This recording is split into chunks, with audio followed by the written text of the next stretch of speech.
Welcome to Retrotopia's 111th episode. My name is Brian, and today we are going to be taking a journey through the history of role-playing games in an indie game called Evoland.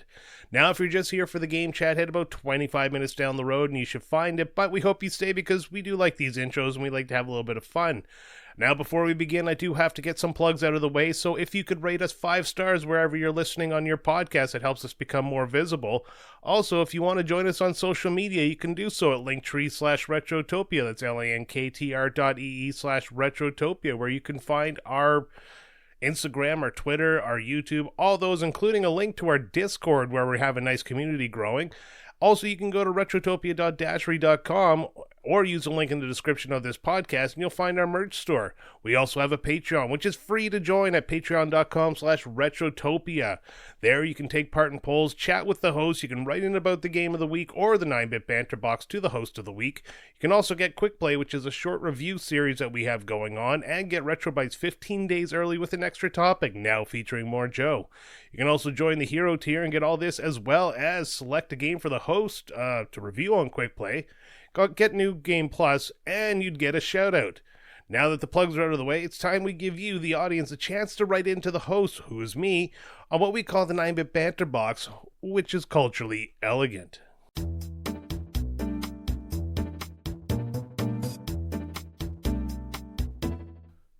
And first up on the 9-bit banter box, we have Unbuckled Kate from Unbuckled Comics. That comes into play a little bit later. Brian, he says, starts, "You and the boys have been at this for a while now. I'm wondering, do you think that it has affected your ability to casually enjoy video games, or anything in general? I know I can't read a comic without really analyzing, even if it's one I'm reading with my 3-year-old. How come Spidey and his amazing friends never actually put the villains behind bars? But the other week I went to see a movie with my wife and some friends, a movie I gave fuck all about, but there I was analyzing every detail and making my thoughts known. Is this a product of age, reviewing things too often, being hangry, or was I always just like this, but rarely shared my opinions for some reason? Love to hear your thoughts." Alright, great question, lot to unpack here, so I'm going to try to unpack it a little systematically, so if I go a bit off topic, it's because I like to rant.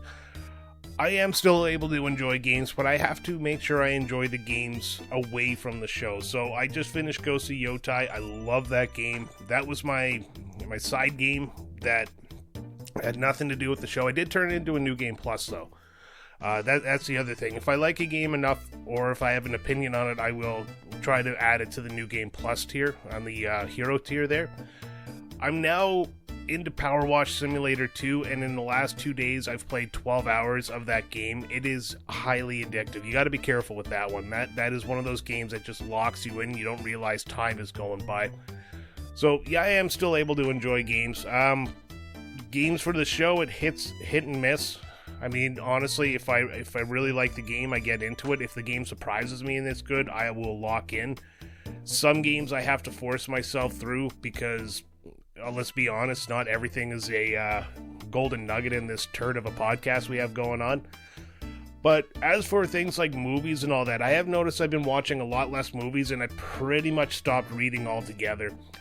School plays a large part in this as well. I spend a lot of time trying to focus on learning 3ds Max, which is more complicated than it ought to be, because the only thing that's really not making sense to me right now is trying to break everything down into a shape, but that's again, that's off topic.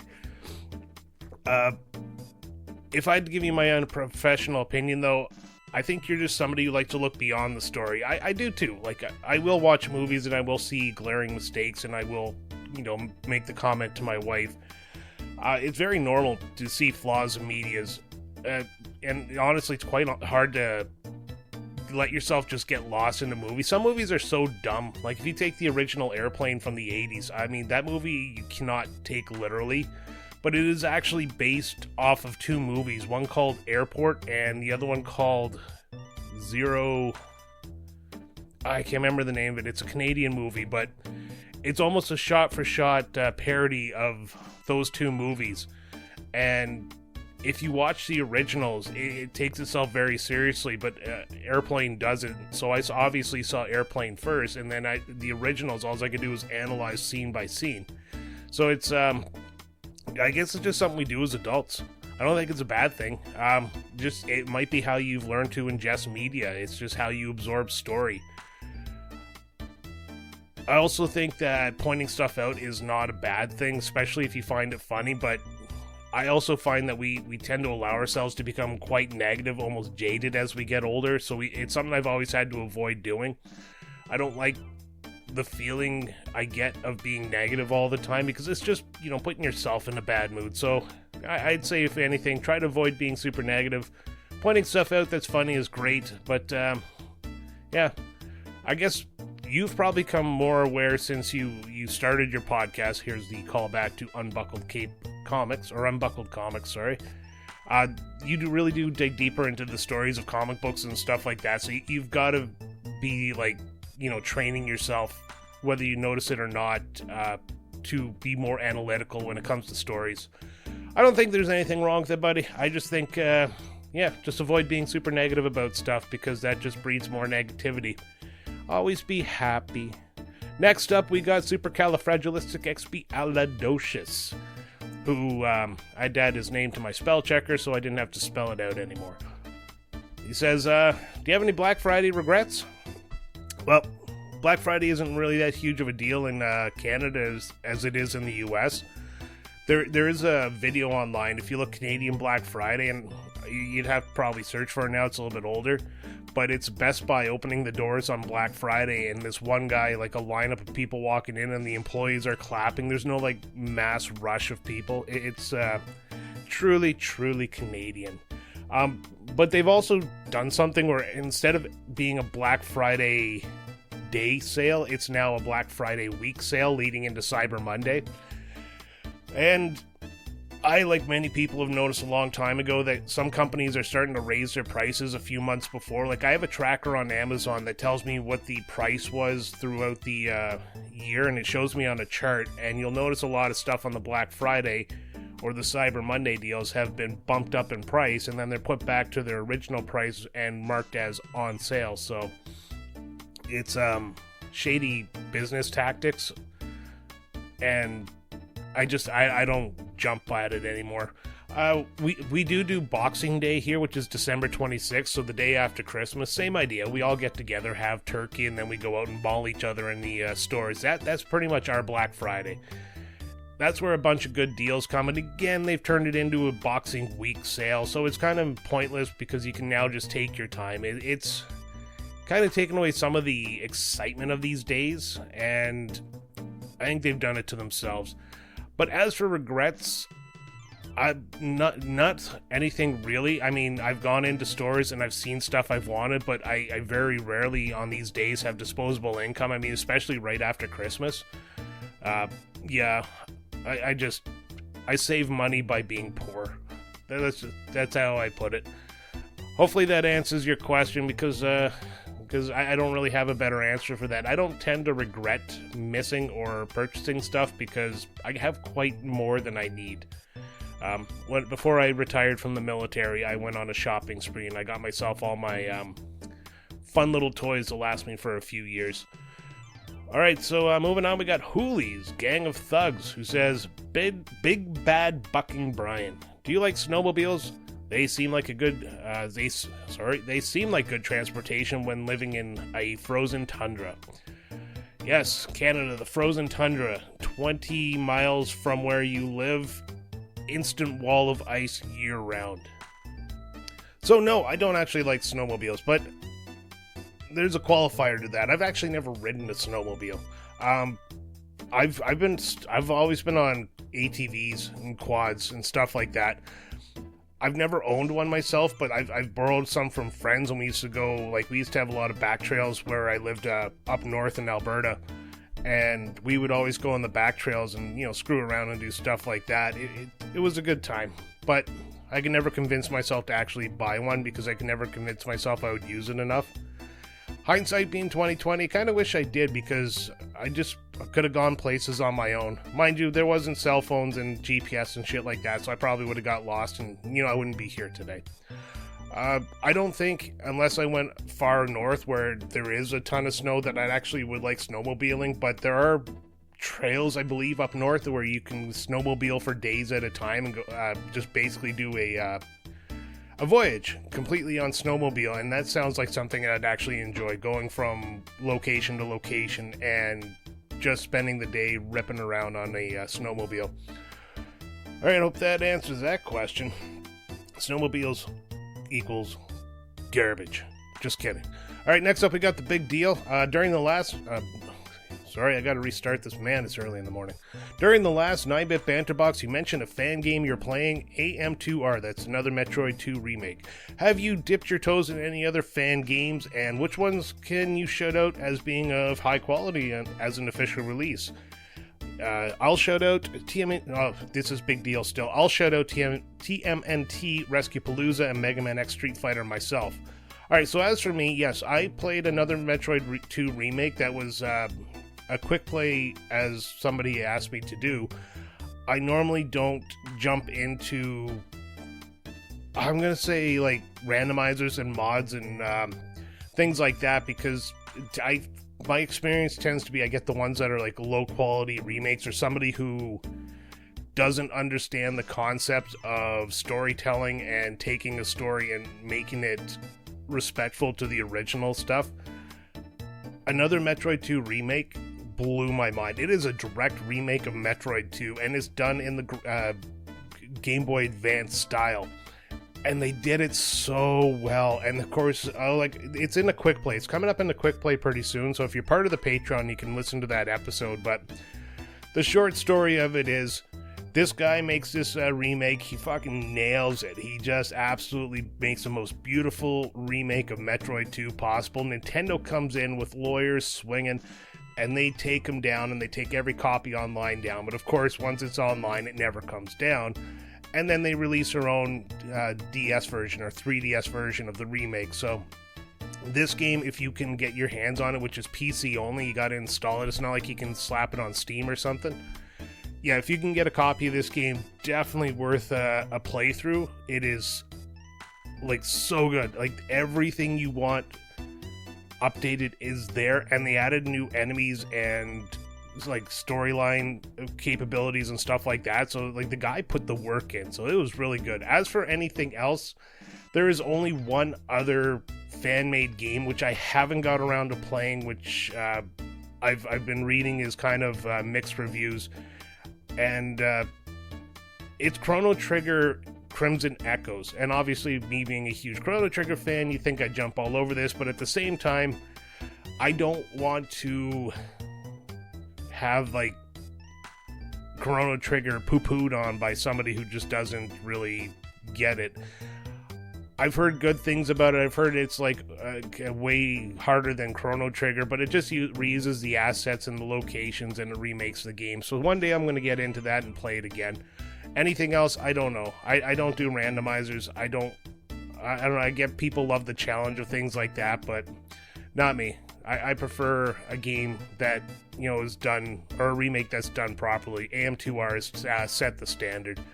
I am definitely going to be looking into these two that you mentioned here, Turtles Rescue Palooza and Mega Man X Street Fighter. They do sound like they would be right up my alley, so thanks for the recommendations. Anybody else, if you've ever heard about those games, jump into the Discord and let us know what you think of them.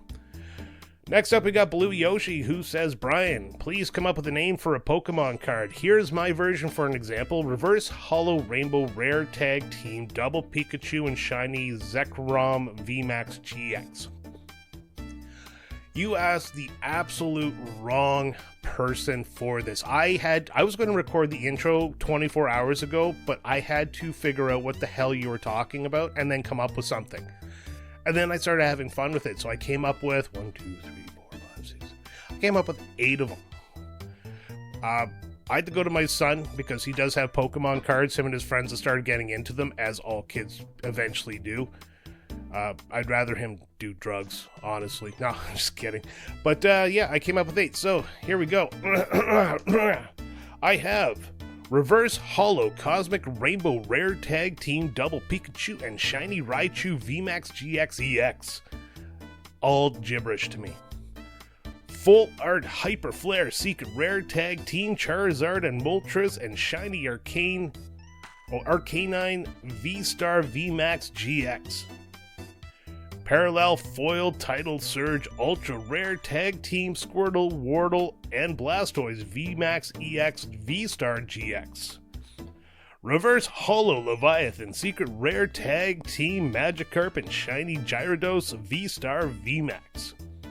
Crystal Core Earthquake Ultra Rare Tag Team Geodude Graveler and Golem VMAX GX. Galactic Thunderstrike Rainbow Rare Tag Team Zapdos and Shiny Jolteon V-Star VMAX. And finally, Sky Prism Hollow Rare Tag Team Pidgeot, Fearow, and Shiny Dodrio VMAX GX. Hopefully that is enough for you. That wasn't as fun as I wanted it to be. That was a lot of research. You really gave the right person the wrong question, and it was kind of fun. Hopefully that satisfies you there, Blue Yoshi, and if it doesn't, try Sam. Sam knows what he's talking about. Next up, we got Fill Up My Mouth with Farts. Sounds like a good time. So he says, Hi Brian, would you rather take a summer vacation to Raccoon City or Silent Hill? Without thinking, Raccoon City. I don't like the fog. The fog just depresses me. I want to see some apocalyptic sky. Also, I think the zombies are slower in Resident Evil than they are in Silent Hill. Plus, I don't have to go visit the Umbrella Corp. You never mentioned I have to. You just said the city. So I could find myself a nice hotel. I mean, if the city's like, garbage, I'm just going to go get a penthouse suite. There's got to be stuff in there to survive for a few days. I'm only taking a vacation, about a week, maybe a weekend, depending on, how I feel for vacation time. So I would go to Raccoon City because, like you said, while Silent Hill is a small town, has a motel, who wants to sleep in a motel? And Raccoon City is a city, so it's got to have a 5-star hotel. And if everybody is in an apocalyptic state, I can just go to the highest point, find myself a penthouse suite, and that's where I'm going. That is my answer to that. Thank you very much. And finishing it all off is Brother Retro, who says, Aye, Captain. You've probably answered this already, but what is one retro game that is a must-play for you multiple times a year if you have one? Mine has to be Castlevania Aria of Sorrow. I will do a 100% map run of that game 3 to 4 times a year and it never gets old. It only takes me a few hours at this point, so it's really just a relaxing playthrough. Soul grinding and all, what say you? I mentioned this before, I'll mention it again. I used to play Chrono Trigger at least once a year. I haven't, pretty much since COVID, minus the time we played it for the show there in episode 50. For me, comfort, if you want to couple this in with comfort games, it would be games that I've played before that I really like. So old RPGs, that tends to be where I go. Just something I can sit back. It's a little bit slower of a grind.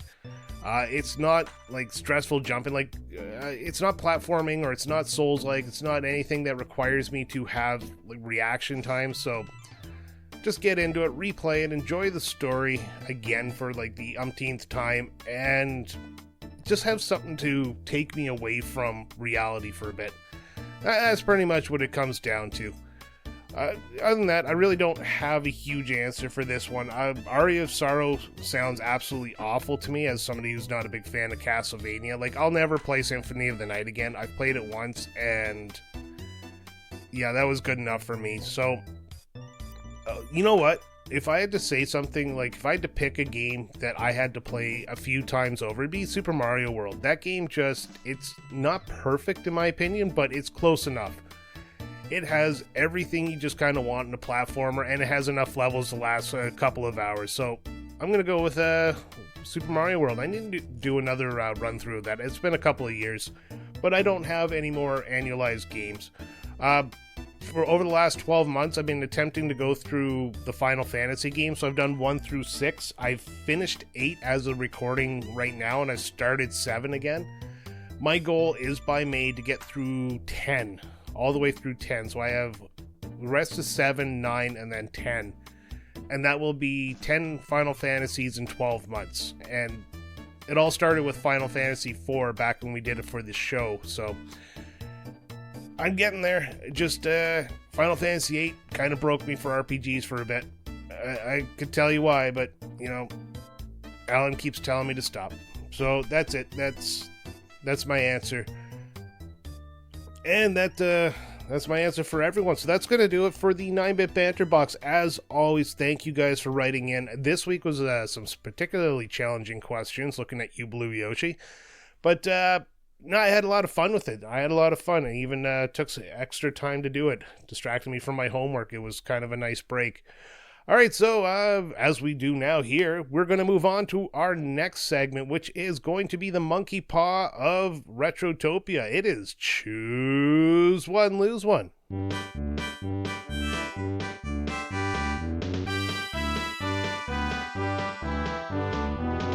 Ladies and gentlemen, roll up and choose your power-up from the game of the week. You pick a power, we pick a consequence. It's Choose One, Lose One, the game where everyone's a loser.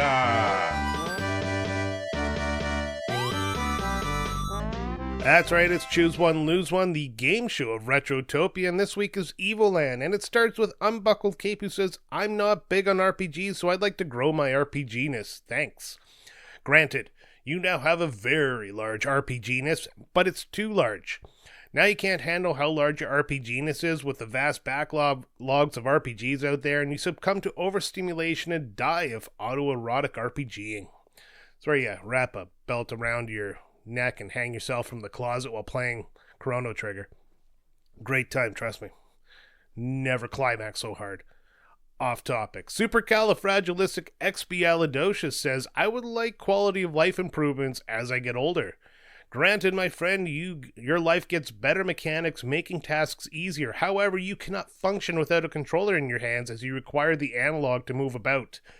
You must do this from your point of view, but the controls itself is from a top-down 3/4 view, making movement nearly impossible. Also, your A button is broken, so you cannot accept anything. Next up, we got Sharkbite, who says, I would like to be able to flick between 2D and 3D. Well, that's granted, my friend. So you can now move between these two planes. But the ability to control this movement is done so by your wife, who can flick you into another plane, for which you'll no longer be able to fathom the concept of a 3D plane, leaving her some peace and quiet. She chooses when you can return. This takes a huge toll on your mental state, as every time you come back into the 3D realm, your mind is absolutely blown by the ability to see that third dimension. Next up, you got Hoolies Gang of Thugs. I want the power to be able to freeze stuff at my will. Granted, buddy, you now own a freezer. Blue Yoshi 94 says, I want to know what Evoland is. This is good because you can't take my ears. Wait, what are you doing? Well, your wish is granted. You will learn everything about Evoland in this episode. The punishment is you have to do it through Retrotopia. We're sorry. That's just Canadian in me. And finally, we have Brother Retro, who says, I want to look more appealing with the more experience I get in this life. Like fine wine, baby. And I said that in your inflection for you, buddy. Well, you're granted every level you go up, you get more appealing. But you need 10,000 experience per level, and you get 1 experience per month. And I did the math. That's around 833 years to gain 1 level. You'll never make it. All right, that's it. Thanks, everybody, for writing into the Choose One, Lose One. And now that it's over, it's time for me to hand the mic over to Alan, as he's going to give us the Gentleman's Interlude.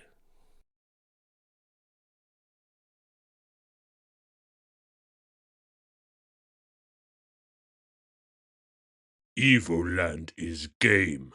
Small game at start. World flat, no color. You walk, hit monster. Chest give new power. World grow big. Game made by Shiro Games. Full game born in 2013. Later live on phone in 2015. In the land of changing visions, there existed a lone hero who wandered through a world that shifted with every treasure opened. At first, the realm was pale and still, but with each discovery, colors returned, music stirred, and new ways of battling rose. Crafted by the hands of Shiro Games, this tale first emerged in the year 2013, and later seasons it found its way to roaming devices carried by many. Be it known that Evoland is an adventure most curious, devised by the company called Shiro Games. In the earliest moments the traveller perceiveth but meagre hues and the simplest forms of combat. Yet, by unlocking chests scattered through the realm, the world doth grow in splendour, first with richer colours, then with improved sound and more intricate arts of battle. This work was first set forth upon the 4th day of April in the year of our Lord 2013, and thereafter, in the year 2015, it was brought onto diverse mobile instruments. Evoland distinguishes itself through its most ingenious conceit, that the very fabric of the game should evolve in tandem with the player's progress. One begins amidst an austere landscape reminiscent of the earliest electronic entertainments. Yet with each milestone achieved, the world acquires new sophistication, broader palettes, richer harmonies, and systems of increasing mechanical complexity. Conceived by the industrious minds at Shiro Games and released in April of 2013, with subsequent mobile editions in 2015, the title presents itself as both a delight of play and a charming survey of the medium's developmental epochs. From a critical perspective, Evoland operates simultaneously as a game and as a curated historical progression of video game design. Its defining mechanism, the systematic unlocking of graphical, mechanical, and structural advancements, serves as a simulated chronology of genre evolution. From early 2D action-adventure conventions to fully realized 3D RPG frameworks. Developed by Shiro Games and originally released in 2013, with mobile ports following in 2015, the work functions as a compact but meaningful commentary on how technological innovation shapes player experience and narrative form across gaming history. And as always, thank you, Alan. I promise you I am super happy with it, even though I haven't heard it yet, and I'm going to be splicing it into the episode later. But that's neither here nor there, because before we get into the game chat, we've opened up the comment section for you guys to give a little bit of your thoughts about Evoland. And we start with Sharkbite, who says, what an absolutely amazing game this is. It's basically the history of RPGs in an RPG. I love this game and its sequel. The card game is pretty good too. It really is. Brother Retro says, unemployed. In Evoland?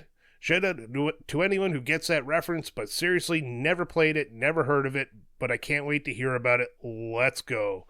So, I don't get the reference. I'm going to be honest. I didn't think to look that up, but if you get the reference, you're better than me. Let's put it that way. And speaking of being better than me, thanks to everyone who wrote in, but we're going to put in a little music here as we lead into the episode. And this week we are talking Evoland, developed by Shiro Games, who also published it. It's been released multiple times between 2013 and 2019 for Windows, phones, Linux, PS4, Nintendo Switch, and Xbox One. We hope you enjoy the show, and thank you very much for listening.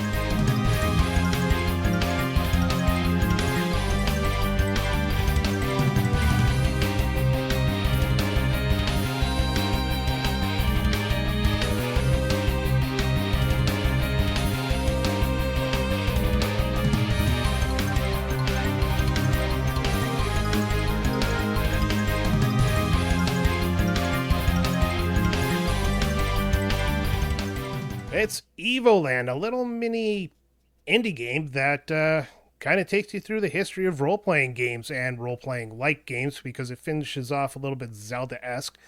Joining me, as always, is the Brit who started out as a 8-bit pixel, Alan, and of course my 16-bit buddy, Sam. How are you guys? Awesome. I got wait, 16, can I? I got 16 whole bits. There you go. I mean, you said I started out as an 8-bit. I mean, have I gotten the ability to talk yet, or what? I mean, where am I now in the evolution No, shut of up. like, graphical? Yeah, seriously, like, read the room. It's been fun, guys. I had nothing. Like, I didn't actually plan for anything, and I'm kind of running, like, Sam said it today, he's running on fumes. I'm not far behind him, and it doesn't sound like, Alan, you've recovered yet from the loss of the Great British Bake Off. I should be watching that right now, but it's finished, so I don't know what to do with my life, so I guess I'll talk to you guys. But no, Brian, that was good. That was good. That was a good, smooth fucking intro. For the rest of the episode, I will be conducting this through the use of text boxes, though. Enjoy. Use of text boxes. Find the whatchamacallit first. Anyways, yeah, but we're talking Evoland, and we just kind of went on a long little, I guess probably one of our most out of left field after darks, because we were recording this not long after we did Cool Borders. Yep. Mm-hmm. And by the time you're listening to this, you know our opinion on Cool Borders, and you know that it was kind of a unhappy episode for us, but I want you guys to tell me how you feel about this game in general overall. Let's just get the mood right this time. How do you guys feel about it? Well, while Alan's typing... Yeah. I'll just do it entirely in, like, Link noises. Hi. Right. And that was my opinion. This is... Wow. Yeah, do you want to go? Sorry, you go first. God knows what's going on right now. It's already gone off the rails. Look at that.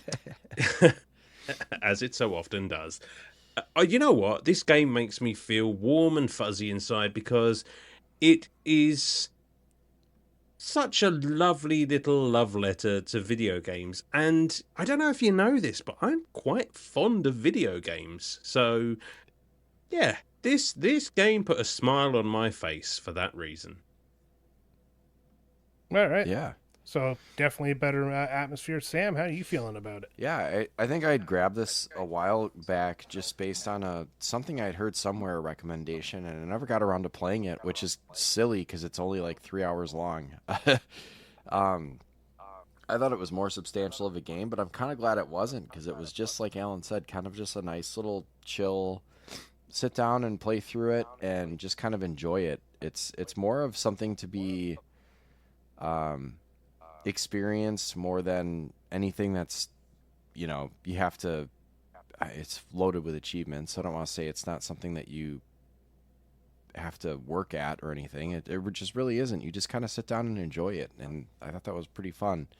And yeah, like you said, it's loaded with all kinds of references. And as you progress through it, you kind of get little nods to stuff. It's delightful.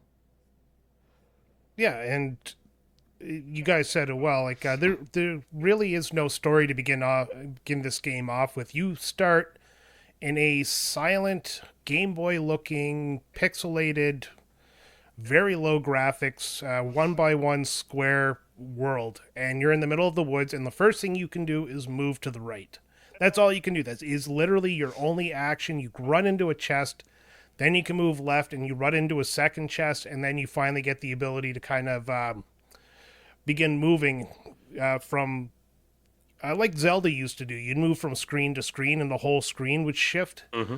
So you get basic scrolling, and you're still in this Game Boy-esque level. You have no music, you're walking around, you have no weapon, and it evolves through the periods of role-playing games and RPGs up until the point where you're in this 3D, more modern-day world with, crescendo music and all that kind of good stuff. So we're gonna build this through the ages because there's really no way to talk about like any specific thing until you get to that part of the game.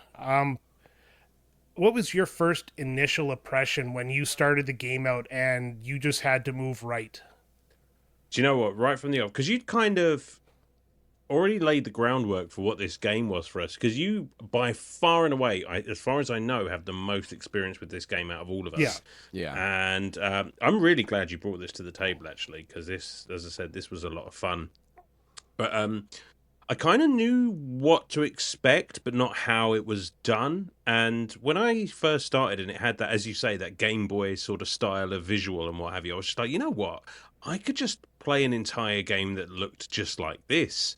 Because it instantly just sparked that sense of nostalgia right from the jump, which is what it's designed to do. I mean, this game is designed to tap into that nostalgia vein. And I was just like, yeah, you know, already, like, I like what I'm seeing here, because this reminds me of my childhood, even though I've never played it before. Yeah, and that sense of, like, for me, it just was exactly what you said. It was my childhood becoming a game, and I'm going through the history. Because as you progress through the game, the reason is called Evoland, is you're going to continue to upgrade the graphics throughout the game, the music, the fighting, the hit points, the health, the levels, all that stuff gets upgraded as you progress through the game. And it's not long after you start that all of a sudden you go from the 8-bit color monochrome screen to 16 colors in the Super Nintendo looking thing, and then 256 colors, and all the way through Final Fantasy. Like, there's a level in this, or a town in this, that looks exactly like it was ripped out of Final Fantasy VII. Right, yeah. There's a dungeon that looks like it was ripped out of a Zelda game. Like, that's the kind of journey you're on in this. And for one, like, I still remember the first time I played this game. I was almost upset that it was so short, but at the same time, like, it was a fantastic journey. Yeah. I would say, you mentioned, like, you asked us how we felt when it was like all you could do is, you know, move left or right, but, you know, it kind of feels like, oh, it's too simplistic, or potentially starts out too simplistic. Like, don't go into it with that mindset, because you get these little treasure chests and are constantly unlocking. So, like, there's a progression very quickly of, you know, 3D to, you know, 2D, not 2D to 3D, but just basically like movement to adding, you know, like various concepts that it's almost like a timeline of the progression of RPGs, which is what it is, because it's Evoland, so it's evolving in front of your eyes, and it really, you get that sense as you're unlocking these chests.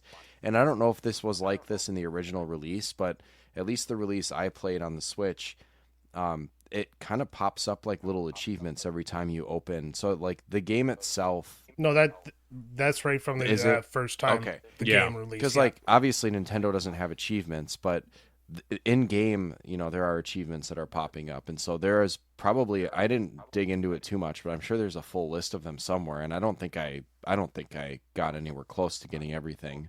So there's replayability there too. Definitely. Yeah, there's definitely. Oh, go ahead, Alan. I was just going to say, I absolutely adore that idea of, like, the evolution of game mechanics is the game mechanic in this game. It's just like you found yourself, every chest you would come across, I was genuinely excited, because I was like, oh, what upgrade to the gaming experience am I about to get? I mean, you start early off, as Brian said, you know, your direction is very limited. You'll come across some chests, you can move more, you get another chest, the screen scrolls smoother, you get another chest, and suddenly there's music, and it's just like, oh my god. I mean, this game is layering itself bit by bit, and it just makes it just makes it a joy. You see a chest and you pop. You just think, oh, what is about to happen to this entire? How is this game going to change when I open this chest? And I can't wait to find out. A star. Even that. Well, you've got to have collectibles. I love a collectible. Oh yeah. I'm a big collectible guy. Yeah, there's two types of collectibles in this game. There's the stars where you find these chests. They're usually off the beaten path. And then you find cards, because there is a side card game in this. Yes. Triple Triad. It's Triple Triad, and it's awesome. It is Triple Triad. I was going to say. But I can't remember what they call the game in this, game. But I think the only place you can play it is in the Final Fantasy VII town. Yeah. If I remember correctly. Yeah, definitely. Yeah. Yeah, there's that Yeah, and I think literal that is- one person who's standing in the market who will play cards. They just call it. Yeah, They so- just call it Game of Cards. Game of cards. There you go, perfect name for the game. But one of the things I really love about this game is kind of remembering the evolution of how video games work. Like I said, you start off by bumping into the edge of the screen, and it scrolls to the next screen, like the first Zelda game. But then you get more free movement. At first, you can only move up, down, left, or right. You're very static with the D-pad. Then you get something called free movement, and now you can do angles and stuff like that, and it makes the analog stick more useful. And eventually you'll pop into 3D and all that kind of good stuff. But just going through this from the Game Boy to the PlayStation, where you have they programmed in CD loading times. Yes. Yes. And then you can buy a DVD player and speed that loading time up. I love that. That to me was just That was a nice brilliant. touch. That was very funny, and it was. Yeah. And it's funny too because it was like completely unnecessary. But if you did I was seeing the things in the store and how much they cost, I'm like, okay, I got to make sure that I grind so that I get enough coins so that I can buy this thing and find out what it does, because I was genuinely that interested, and that's all it did, and I wasn't even mad. I was just like, whatever, that's clever. No. And you know what? I didn't even suddenly you get into the 3D and the pre-rendered backgrounds and stuff like that, your Final Fantasy VII basically, and suddenly there are load times when you go from screen to screen. And I didn't even stop to think at the time, because I was just like, well, of course there are. I mean, this is exactly how it was. And my brain has been tricked at this point into thinking, well, this, everything, this is natural to this style of game. This is not something necessarily that they've actively chosen to happen, but it is. Everything is a design choice in this game, like loading times. They didn't have to put that in there. It doesn't actually serve a purpose beyond reminding you that, remember back in the 90s, 2000s when we had to wait for things to load? Well, there you go. And beautiful. Chef's kiss. Just such a nice touch. Yeah.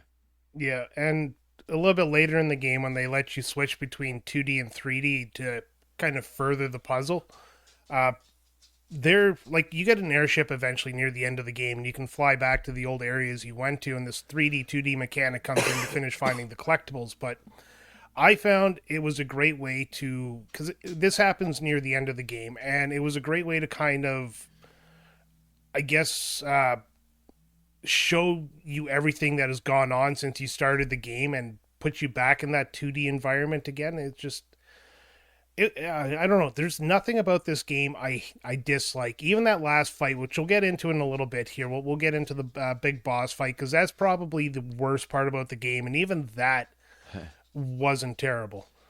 But I love the fact that, especially I was playing it yesterday, because the game only takes about 2.5 hours to play, and I didn't notice for so long, but I finally noticed this time that you actually circle back around and go back to the first area after you get the 3D. Yes.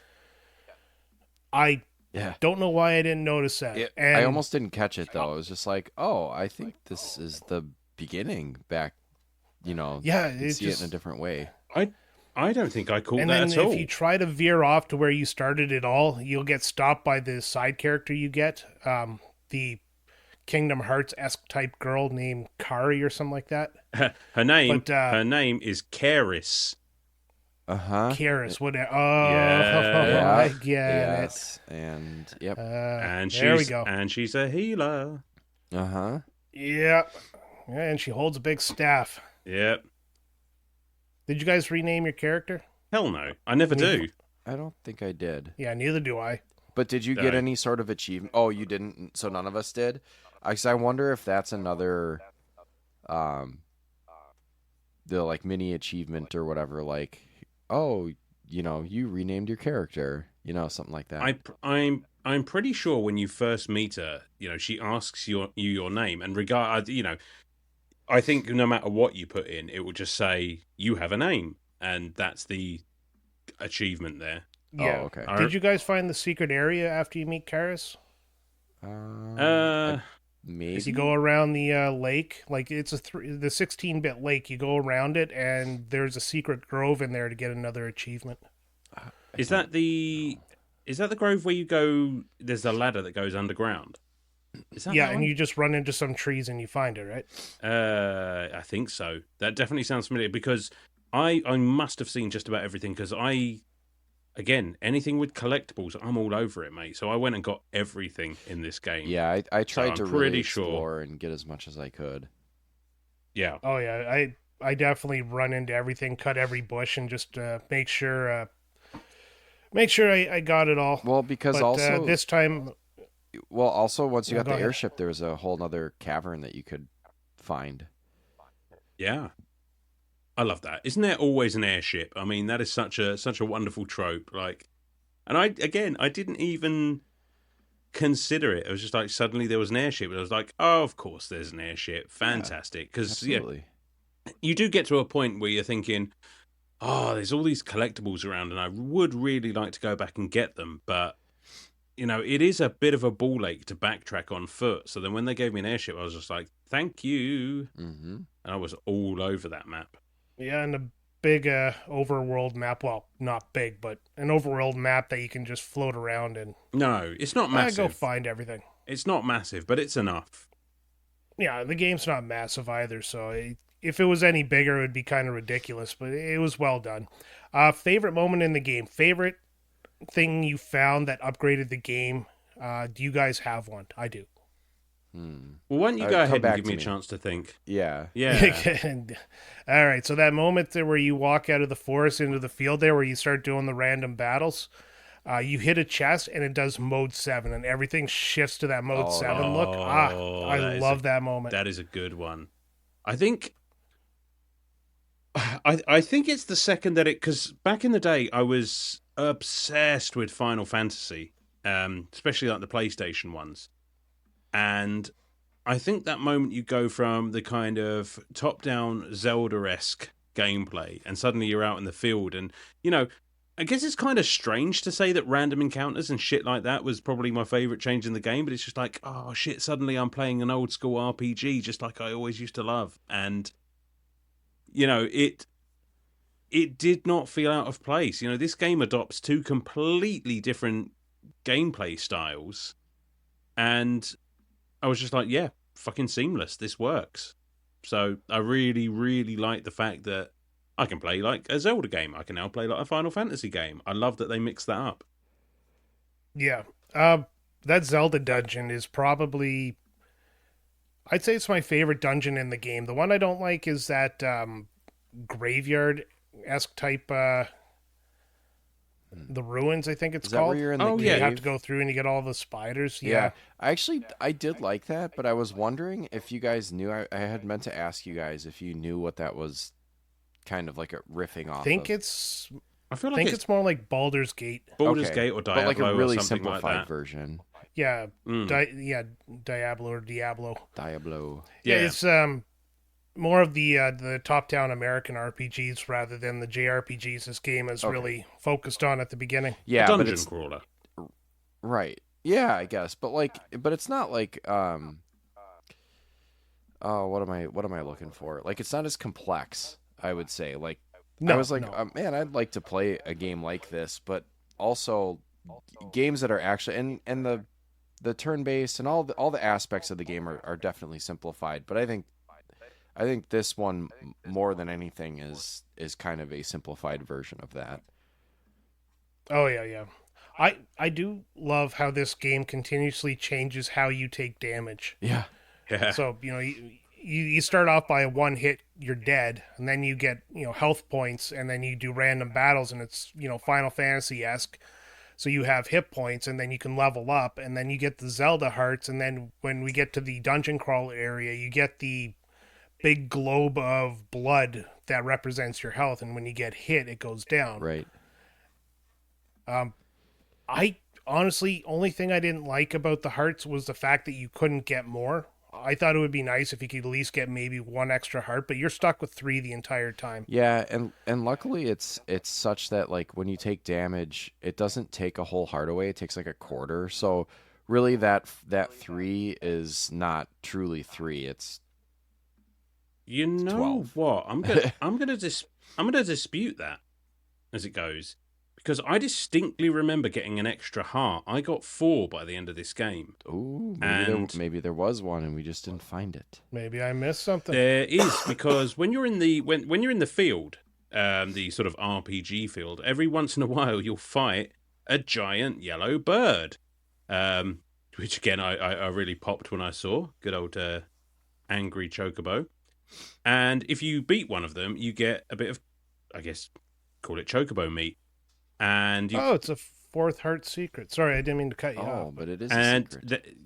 it is. And then you go back to the town and you get somebody to cook it for you, and then you find the merchant just randomly in the field and give it to him, and he'll give you an extra heart. Interesting. There is no way you figured that out on your own. I did, as it goes, because they basically tell you. My God, are you a genius? I am a genius. But yeah, no, because I got the first time I got it, I just basically ate the meat and used it as I guess a health potion. But So the thing you had to kill is called a chobako. Chobako, there you go. I mean, it's just, this game takes so many liberties with its influences, but you just have to love it for it, because we all know what it's doing. It's not trying to hide anything. In fact, it even says in the credits at the end, this game was heavily inspired by Zelda, Dragon Quest, all of that stuff, Final Fantasy, and just every so often you would see. Did you guys come across, I mean, I guess we're talking about some of the enemies now, but did you guys come across the piranha plants? Yes. No. And in the turn-based sections, the enemies were kind of based on Mario characters. Yeah. That's right. Yeah. Huh. So you basically had, I guess, I suppose, you had the turtles, which are kind of like the adamantoises in Final Fantasy, but they could have a suit mount. But you do get the literal piranha plants they're coming out of tubes, I think, as well. But they look fucking gnarly. They're very cool. It's interesting. I probably know what you guys are talking about if I saw the enemies, but I'm not ringing a bell on the piranha plant. There you go. And that's just it. For a game that, as you've said, is 2 to 3 hours long, all of us here are finding out new things about it that we weren't aware of. That's how, that is how jam-packed with references and shit like that this game actually is. Yeah. Well, right, because what you described, Alan, there are several steps. There's items that, there's a few steps, just like in the games that influenced it. You might find some random item, and then they don't really tell you what it's for. It just, if you happen to talk to the right person in the right town while holding the correct thing, then it will trigger a series of events that leads to something else. That's where probably a lot of the extra stuff that you don't catch on your first Surface playthrough are hidden probably throughout. I'm purely speculating, but it makes sense because Alan found one that's just like that. Yeah, that's just RPG 101. Yeah. See, I didn't see those piranha plants because I don't think I ever spend a lot of time in that wasteland when you have to, or where you find them in the 3D Final Fantasy VII-esque fighting area. Alan just sent me a picture. So. Sure did. But you see what I mean, though? Those are definitely... they're definitely piranha plants. Yeah, exactly. It's just... So, and did you catch the sword that you got? Did you catch that one? Yeah. It looks quite like a you Buster get the sword. Buster Blade. Yeah. Yeah, but it's called Claude's sword. Uh-huh. Claude's sword. Yeah, which I thought was, again, fucking brilliant. Just such... you can tell that this game was made by just people who, like us, just love games, right? Yeah. And that's the brilliance of indie games, is they're not made by corporations. They're made by people who love video games. So they're putting their heart on their sleeve. They're putting their passion out there. And it just shows us that we're all passionate. A lot of us are passionate about the same thing. So there's an indie game for everyone, right? Absolutely. Yeah. There's a podcast for everyone as well, but they should all be listening to Retrotopia. Yeah, absolutely. Shameless plug. There's no such thing. All plugs are just completely business related. Oh God, man, I don't know where to go from here. It's not a lot to talk about. We've talked about kind of the mechanics. The music gets repetitive, though. I guess. I guess that overworld theme, there's not a seamless transition from the song ending to the song starting again, which I guess would be like a downside to this game because it really invades your brain. And when it gets to the end there, it almost fades out, then fades back in. It just... Can't say I ever noticed. I don't know. Can't say I ever noticed. But I mean... well, it's not something you notice, but when you do notice, it's something you can't unnotice. Ah. Well, thanks for pointing that out then. Yeah, it's going to ruin your next playthrough. Because there will be one. There will be a next playthrough. Absolutely. It's not a very long game, so it's just an easy... No, it's a crapper game. You could finish this thing in a good session of the diarrhea. Is there such a thing, Brian? Is there a good session of the diarrhea? Next time you're looking Depends if you're being constipated for a while or not. Next time you're looking for like an excuse to play this, like, I'm going to hit up, I don't know, whatever... I'm gonna eat as much Taco Bell as possible, and then I just want to play. I just want an excuse to play. No, you just want diarrhea. You don't want to kill yourself. That's it. Just sit on the toilet and play this game, and just see what sets in first. You beating the game or getting deep vein fucking thrombosis or something. You know, where it comes to music, the music and the visuals of this game.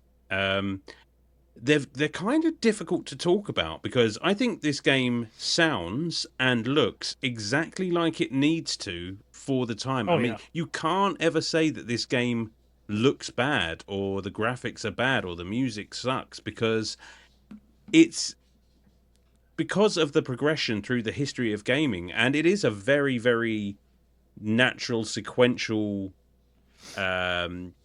it makes sense, basically, the way that things change in this game. It never feels like a huge leap. It's just earned. But it's just like, yeah, okay, you know, the game does start out, quote unquote, looking like shit. I mean, in the sense that it is a Game Boy game. And you can't knock it for that because it is doing its job. And that's a really interesting way of kind of sidestepping us judging the visuals and music in this game. Because it's just perfect for what it needs to be. Yeah, and it takes you through that story of video games itself. It's, you know, it's a journey within a journey, so to speak. I'm in awe that somebody came up with this idea of just literally to build a video game from history's perspective as opposed to just, you know, try to shoehorn in history into a modern game. It's seamless, yeah. These guys did good. Yeah, definitely. It's just, it is a history lesson in game form. You're right. Yeah.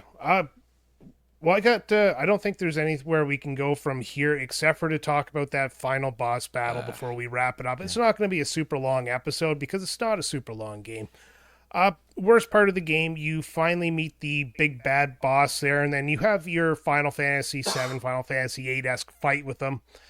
After you beat him, you have the final form, which takes place in a circular ring in the Zelda-esque style where, you know, you have the 3 hearts, 4 hearts in Alan's case, and you have to run around the ring, and he comes out the middle and attacks you. I found that to be not worse as in I hated it, worse as in is probably the only part of the game that really gave me a challenge. Same. Big same. And bear in mind, I was playing this on my phone, because... it was literally 52p on my phone, and I thought... Diarrhea. Diarrhea.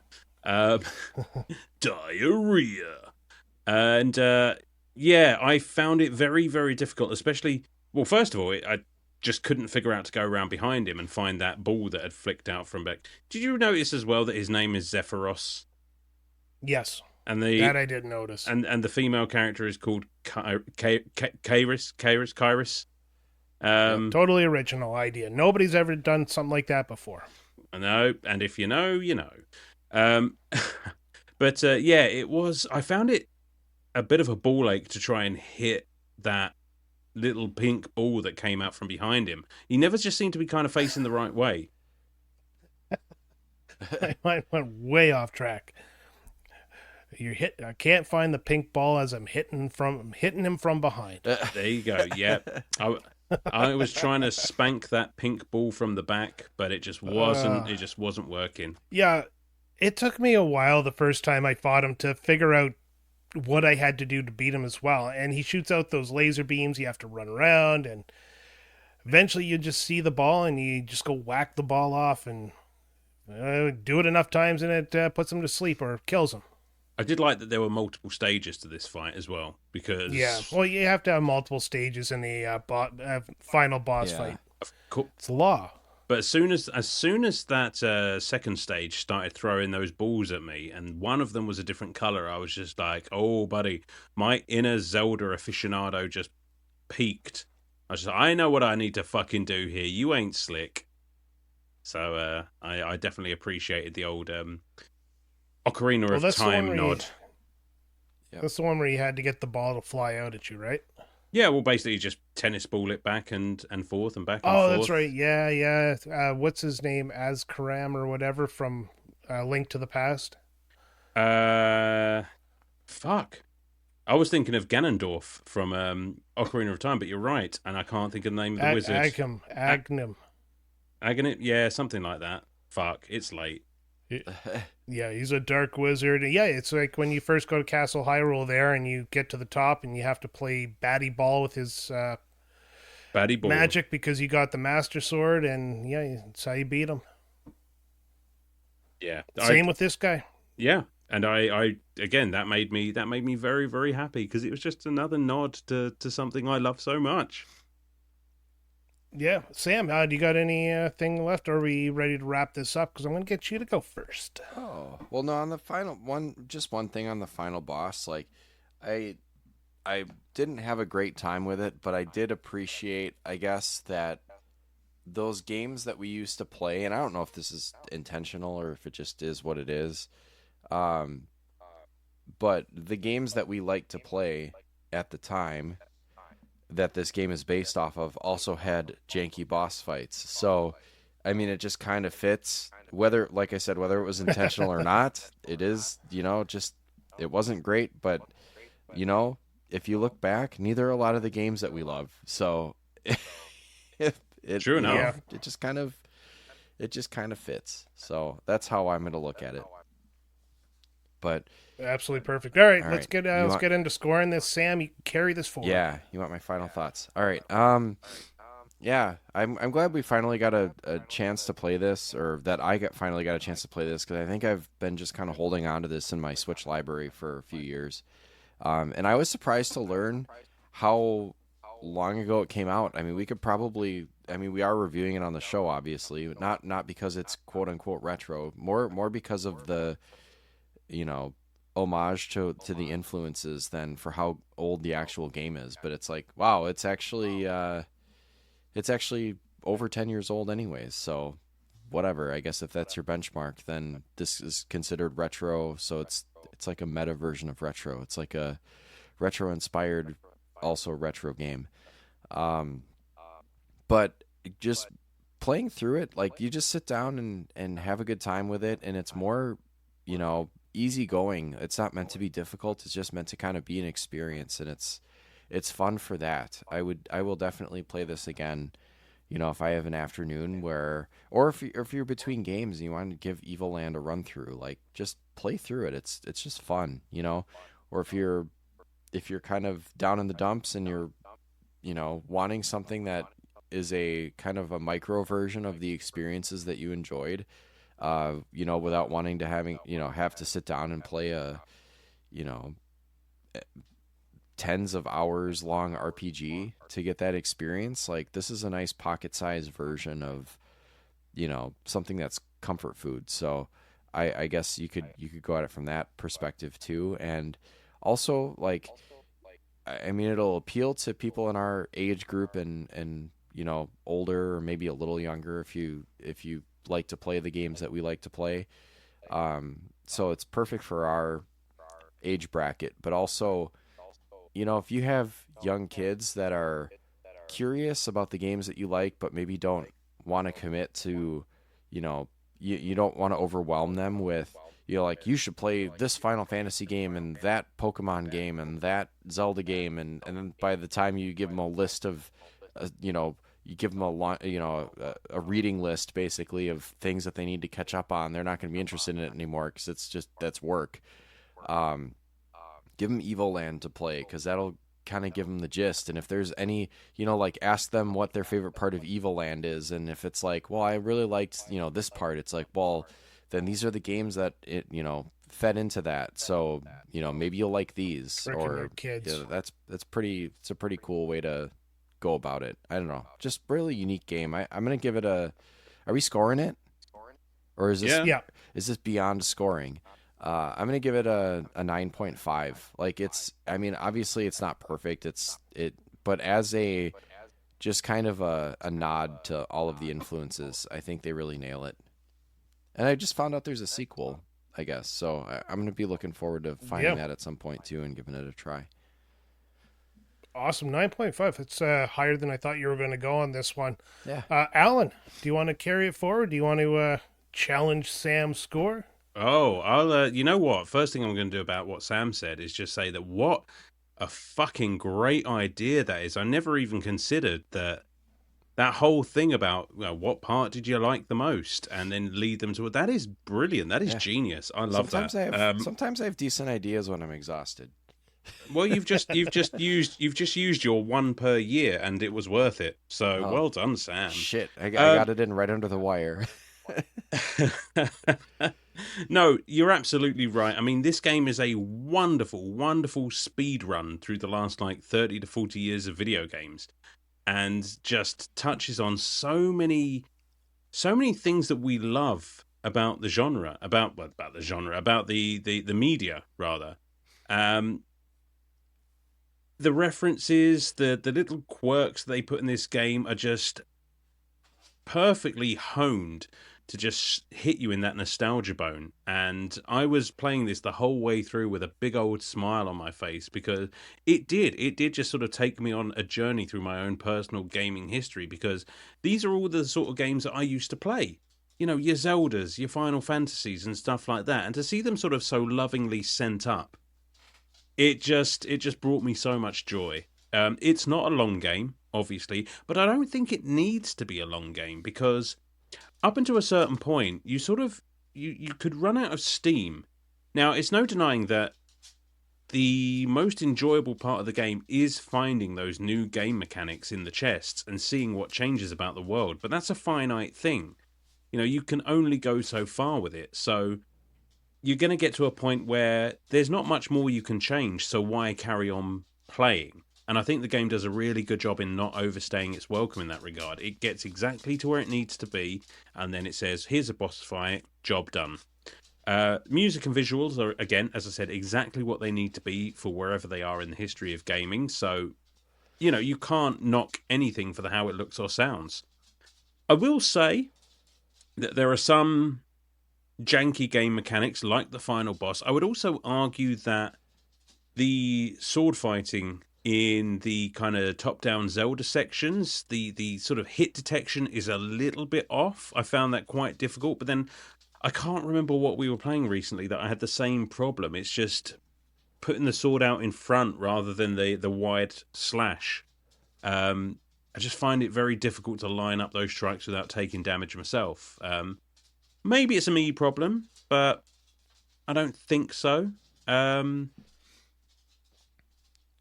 This game does salvage back some points, though, for a couple of great features. Particularly, now, like I said, I'm a huge fan of collectibles, and, I did get to a point where it's just like, am I going to be able to find all of these? But there is a guy in the village that you can talk to, and we didn't mention this, and he will tell you not only how many collectibles you've got to go, but the area in which you can find them.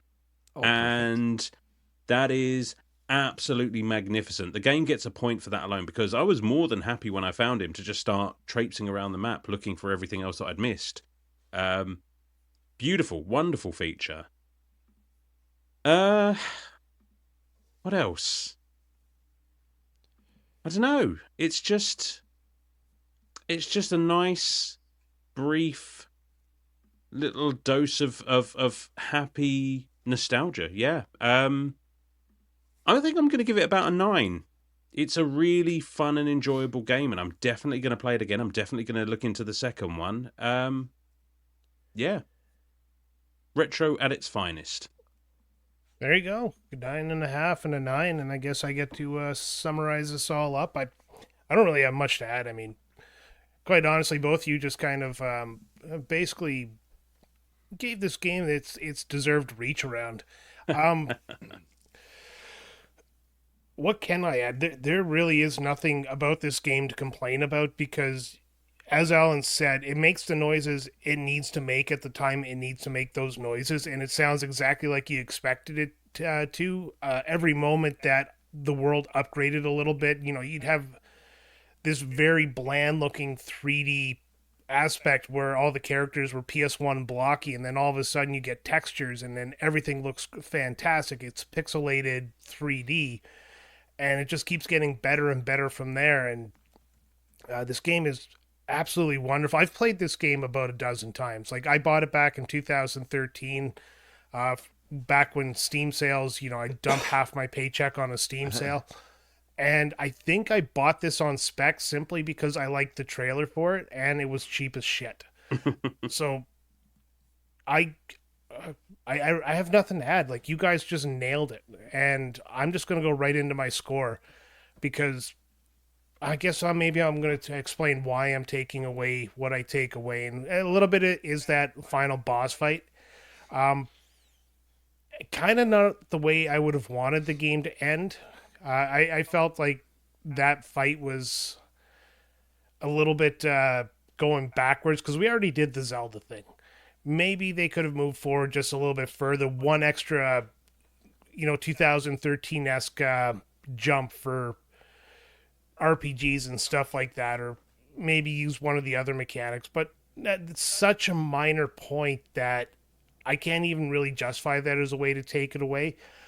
There's so much more I have to do in this game, like get the fourth heart, find some of the enemies that I didn't find. So there's reasons for me to go back. However, I am not going to give it a 9.5 or a 9. I'm going to give it an 8.5 because as great as this game is, it is on the short side. It is fun to play, but you have to space out your playthroughs because otherwise it gets very repetitive very quick being so short. So that's kind of where it loses that 1.5 points. It's a fantastic game. I recommend this to everybody to play, but I'm going to go with an 8.5 on this one. Wonderful. There you go. So we're all agreed that this is a better game than Cool Borders. Yes. Yeah. Cool Borders being a terrible game, and it is the Jesse Eisenberg of video games. That poor guy. He just took another shot. I will not stop taking shots at Jesse Eisenberg as long as he's still acting. You know what? The Jesse Eisenberg thing on this show and other podcasts that you may have featured on, it just reminds me of that poor fucker in Waterboy. You know, that Colonel Sanders looking guy who just keeps eating shit throughout the like he just keeps eating shit throughout this podcast. All right. Well, that's been Evoland, and in the time we've been talking about this, Alan has upgraded to full HD graphics, and Sam found a Mode 8. Until next time, thank you guys for listening, and check out the Patreon and all that good stuff. Until next time, I've been Brian with Alan and Sam. Bye-bye. Bye.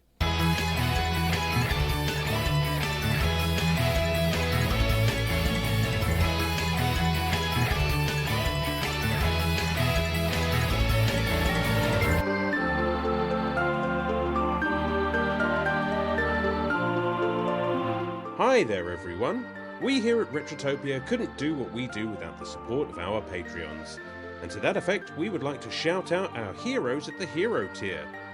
So a huge Retrotopia thank you from all of the hosts here to Andrew Wright, Wildcard, Unbuckled Cape, Makeshift Money, Sergeant Ombre, Randy Berridge, BCOS19, J Nasty 15, Chris Kaplane, Jack Datchler, Sir Busts-A-Lot, Big Kid 782, Super Dave, Big Brown Dog, Stud Still Smash, Fallen Snow Kiku, Radmac, Calin Hygus, Old Man Gamer, Raging Demon, Radioactive Hooli, Blue Shell Discharge, The Big Deal, Dylan Jacobson, Game Genius, H, Brother Retro, Shane's World, Ovindally, Brian Spritzer, So thanks as always for your support, guys. It truly means the world to us and means we can keep doing this little thing that we love so much.